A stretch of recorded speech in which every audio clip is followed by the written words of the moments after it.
नमस्कार। पंडित दीनदयाल उपाध्याय शेखावाटी विश्वविद्यालय सीकर से संबद्ध राजकीय कला महाविद्यालय सीकर में बीए भाग द्वितीय की समाजशास्त्र की कक्षा में आप सभी का स्वागत है। जैसा कि हम सभी को विदित है, कोविड-19 से जनित परिस्थितियों में मैनुअल कक्षाएं नहीं हो पा रही हैं, इसलिए वर्चुअल क्लासेस को प्रारंभ करने का प्रयास हम सभी मिलकर कर रहे हैं। आज हम स्नातक भाग द्वितीय के समाजशास्त्र के पाठ्यक्रम, उसके अंक विभाजन की चर्चाएं करेंगे। प्रथम वर्ष की भांति ही द्वितीय वर्ष में भी समाजशास्त्र में 2 प्रश्न पत्र होंगे।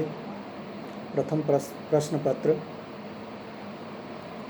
सोशल रिसर्च मेथड्स, सामाजिक अनुसंधान की पद्धतियाँ के नाम से होगा, और द्वितीय जो प्रश्न पत्र है वो सोशियोलॉजी ऑफ विलेज, गांव का समाजशास्त्र या ग्रामीण समाजशास्त्र के नाम से हम पढ़ेंगे।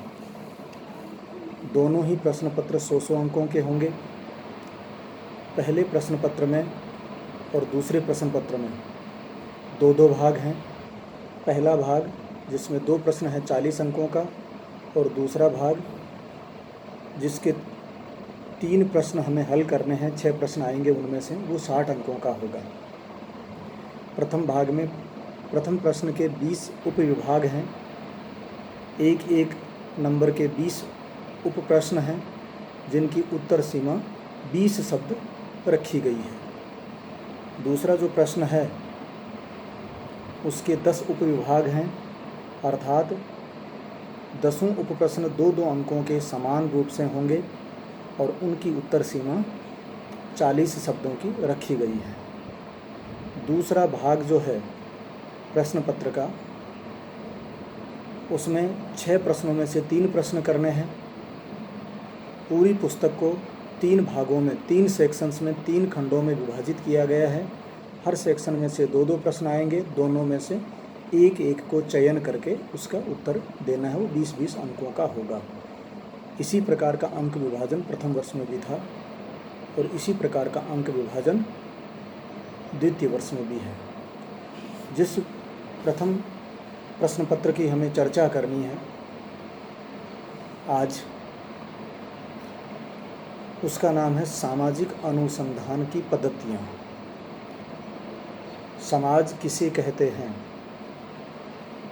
इसकी चर्चा हम प्रथम वर्ष में कर चुके हैं, क्योंकि सबसे पहले हमें बात करनी चाहिए हमारा जो विषय है उस विषय का नाम, उसको हम समझें क्या है। सामाजिक अनुसंधान की पद्धतियाँ, इसमें 3 अवधारणाएं हैं, सामाजिक, दूसरा अनुसंधान और तीसरा पद्धतियाँ।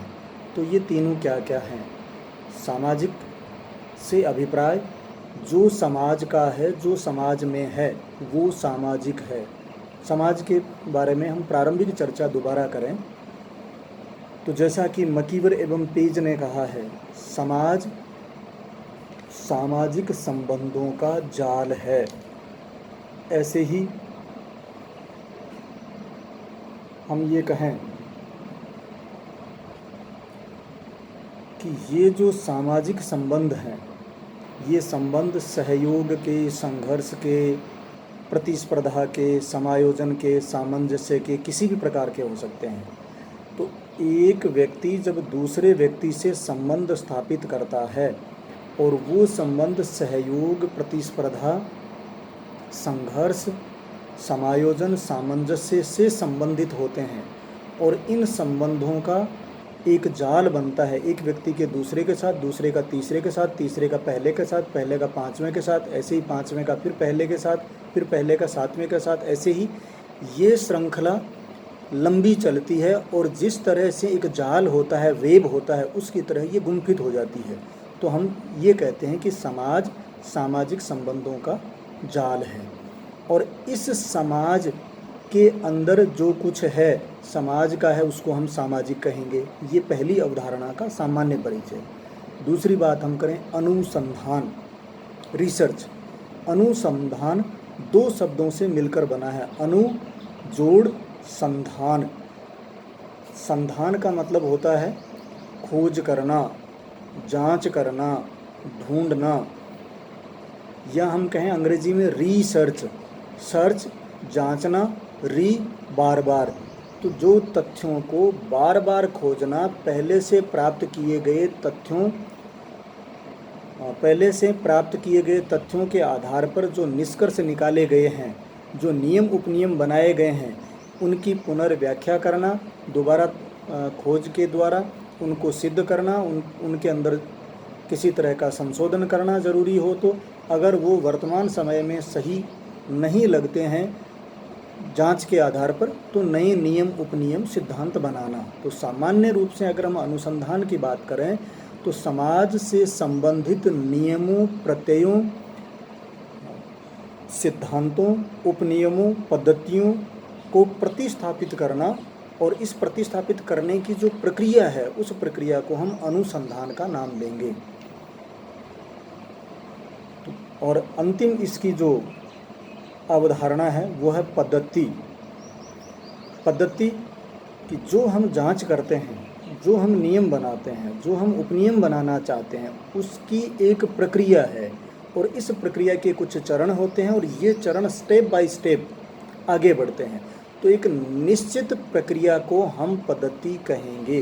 तो ये सामान्य परिचय हो गया सामाजिक अनुसंधान की पद्धतियों का, कि समाज के अंदर समाज से संबंधित जो भी ज्ञान, जो भी नियम, जो भी सिद्धांत, जो भी उपनियम, जो भी विधियां हमने विकसित की हैं या विकसित करने का हम प्रयास कर रहे हैं, उनकी क्या क्या पद्धतियां रही हैं, उनकी मेथडोलॉजी, उनका पद्धति शास्त्र, उनका प्रक्रिया किस प्रकार की रही है, वो चर्चा हम इस पहले प्रश्न पत्र में या इस विषय के अंतर्गत हम करने का प्रयास करेंगे।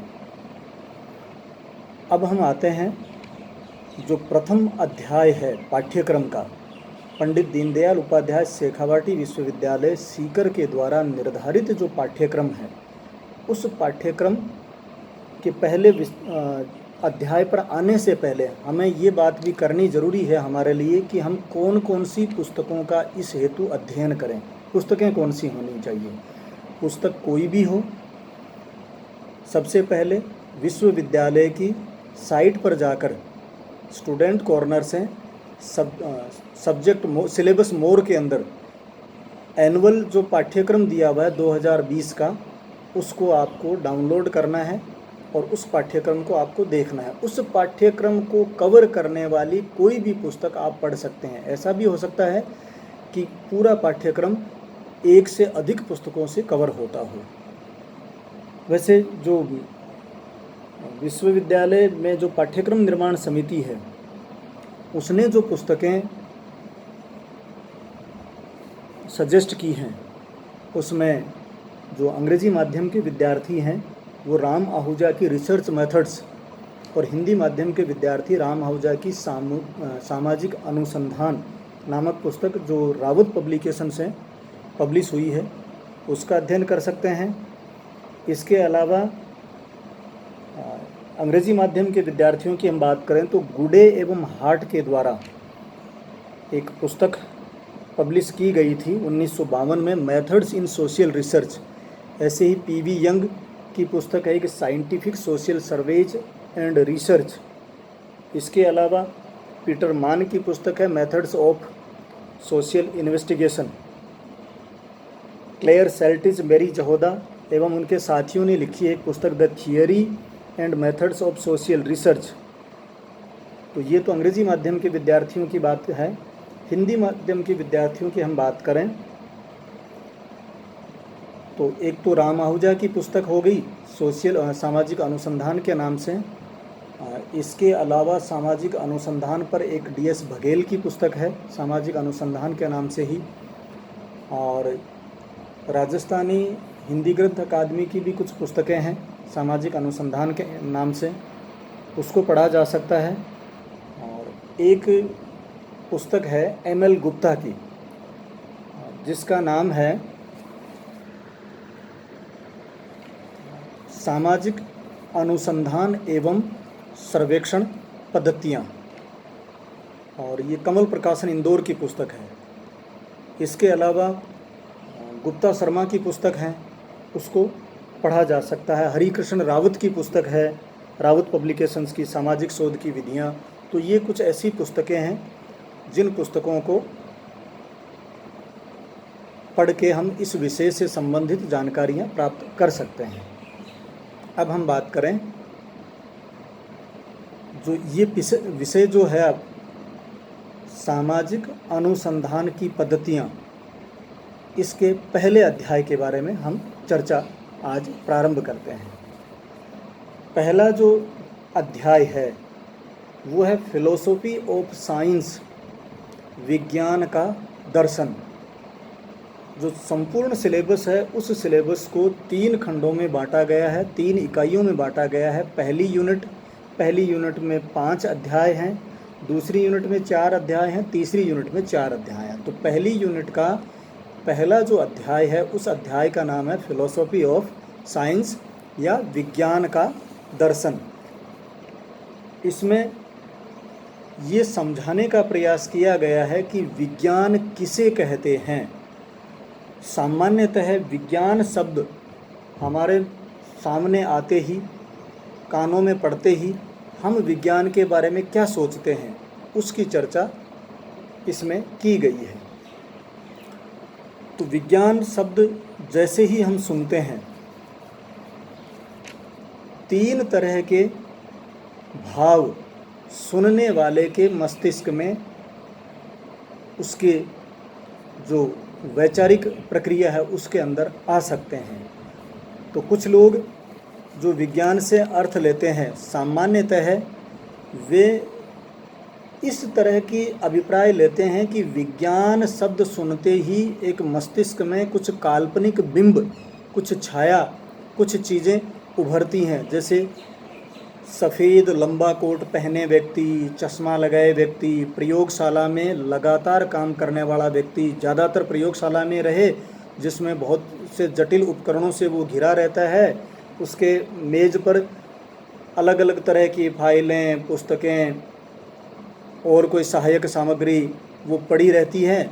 तो इस तरह का व्यक्ति जो एक तरह से सामान्य व्यक्ति के लिए कौतूहल मिश्रित भय को उत्पन्न करने वाला है, भय को उत्पादित करने वाला है, जो व्यावहारिक जगत से परे रहकर क्रियात्मक चिंतन तथा प्रयोगों में लगा रहता है। तो इस तरह की जो धारणा है कि ऐसे जो लोग हैं वे लोग प्रकृति के जटिल रहस्य, नियम, सिद्धांत आदि का अन्वेषण करते हैं, गवेषणा करते हैं, और ऐसे व्यक्ति विलक्षण प्रतिभा से धनी होते हैं और थोड़े बहुत जिनको हम कहें सनसनीदार भी होते हैं। तो इस तरह का मिश्रित व्यक्तित्व उनका होता है, उनको हम विज्ञान से जुड़ा हुआ व्यक्ति मानते हैं। इस तरह के जो लोग काम करते हैं वो हम मानते हैं कि यही विज्ञान है। ये तो पहली जो अर्थ जिसके बारे में हम कहें फिलोसॉफी ऑफ साइंस की, कि पहले जो सोच है, पहला जो दृष्टिकोण है वो इस तरह का होता है। दूसरे अर्थ में अगर हम बात करें तो कुछ व्यक्ति विज्ञान को इंजीनियरिंग और जो तर्कशास्त्र है उसका पर्यायवाची मानते हैं। इसमें यंत्रों का आविष्कार, जैसे बांधों का निर्माण हो, बहुत सारे जो टेक्निकल इंस्ट्रूमेंट्स हैं उनके कोई बनाने की बात हो, या मेडिकल साइंस में हम बात करें जैसे पेनिसिलिन का आविष्कार हो, इंसुलिन का आविष्कार हो, या इस समय जो कोविड-19 की चर्चा चल रही है तो उसमें किसी तरह के टीके की खोज करने वाले जो लोग लगे हुए हैं, हम ये मानते हैं कि इस तरह के लोग जो काम करते हैं वही विज्ञान है। और विज्ञान का कार्य व्यक्ति के जीवन को अधिकतम सुविधाजनक बनाने का कार्य है, सरल बनाने का कार्य है, समस्याओं से मुक्त करने का कार्य विज्ञान का है, ये हम मानते हैं इसमें। तो दूसरा जो उसका अर्थ है विज्ञान का वो ये लिया जाता है। तीसरे जो अर्थ की हम बात करें उसमें हम ये कह सकते हैं कि कुछ लोग विज्ञान का अर्थ जैसे भौतिक शास्त्र है, रसायन शास्त्र है, या भूगर्भ शास्त्र, फिजिक्स, केमिस्ट्री और जियोलॉजी जैसे विषयों का एक कलेक्टिव जो नाम हो, सामूहिक नाम हो, उसको वो विज्ञान कहते हैं। इसके साथ ही वो विज्ञान को दो भागों में बांटते हैं। एक तरफ ये फिजिक्स है, केमिस्ट्री है, जियोलॉजी है, एस्ट्रोनॉमी है और मैथमेटिक्स है। इस तरह के विषय हैं जिनको हम कहते हैं ये प्राकृतिक विज्ञान हैं। और दूसरी तरफ ये समाजशास्त्र है, मानव शास्त्र है, राजनीति विज्ञान है, मनोविज्ञान, साइकोलॉजी है, ये जो विषय हैं, एंथ्रोपोलॉजी है, ये जो विषय हैं इनको हम कहते हैं ये मानविकी विज्ञान है, सोशियल साइंस हैं।